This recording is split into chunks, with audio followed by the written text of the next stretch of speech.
Newscast. I'm Jacob with sports. Last night, the Senators played off against the Vancouver Canucks. They play again tonight. Last night's game was a weird one because Ottawa dominated the first period, outshooting Vancouver 23-1, but only able to get one goal past Demko. Demko, he's looking back to bubble Demko. He was making some saves that were just blowing my mind. And unfortunately for Ottawa, they basically lost that entire game in the second period. They weren't able to create offensive chances. They weren't able to stop Vancouver's top line for getting going, which is something Vancouver's been struggling with this season. Vancouver outshot Ottawa 20-7 and pocketed 3 goals versus when the Senators dominated the first period, they only pocketed 1 goal. After that, the third period was pretty even. Vancouver popping in another goal to make it a 5-1 finish. But I think tonight, Ottawa's going to fix up their mistakes they made in that first period.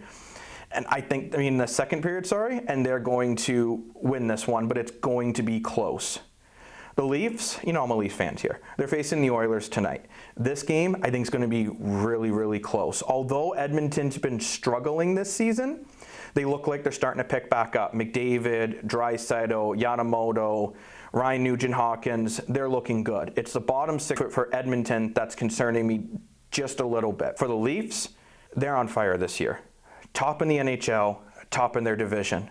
But I hate saying it, Oilers are going to beat Toronto tonight, but it's going to be a very close, low-scoring game. But for that to happen, Edmonton needs to make sure they're keeping it simple, playing smart hockey, winning puck battles, controlling the puck possession, and making sure Freddie Anderson is very, very busy.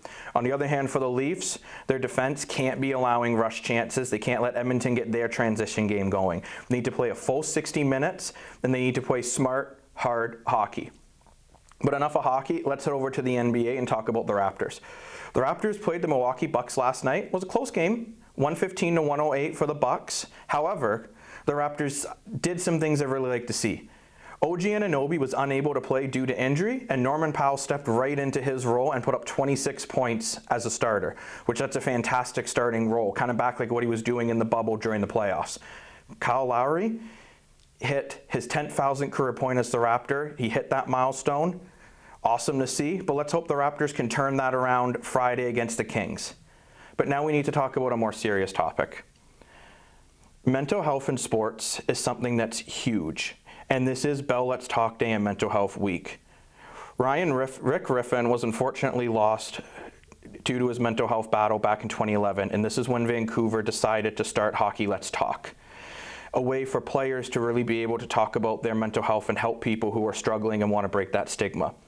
I had the pleasure today to speak with Lisa Caricato, who is the health educator and family support worker for the Canadian Mental Health Association in Sault Ste. Marie. She also works with multiple sports teams, including the Greyhounds and the Thunderbirds. Let's check out that interview. So I just wanted to dive in today to talk about today being Bell Let's Talk Day and Mental Health Week. I want to dive into how has it been doing wellness checks with athletes and such during the COVID-19? So like you said, I work with lots of different athletes in town, and mainly it has been different in terms of the way I provide support. It used to be in person, and now we're having to do phone calls and Zoom meetings, which isn't ideal, but it's what we have. Basically, we're just trying to remind them that there are supports available, and if they do need to talk or get some help or support, that we're here.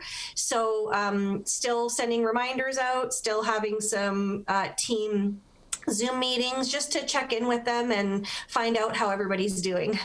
And how are you finding doing things over Zoom or phone calls versus in person? Is that a challenge for people right now? Well, I think it depends on how you like to communicate. For some people, they really enjoy it. They don't have to leave their house. And for some people, they're used to the technology, and so they enjoy it. For myself and a lot of service providers, our preference certainly is to be in person with someone to chat with them. But for safety concerns, it's just not something that we can do right now. But I'm hoping that in the near future that will start to change as things start to open up. We're out of time for today. I want to thank you so much for coming in and doing this interview, especially at a time like this where people's mental health may not be as strong as it was before during COVID-19, and especially during Bell Let's Talk Week, to just remind people we need to talk to each other and still feel like we're part of a community. Absolutely. You said it very well. Well, thank you very much, Lisa, and we'll be right back right after this.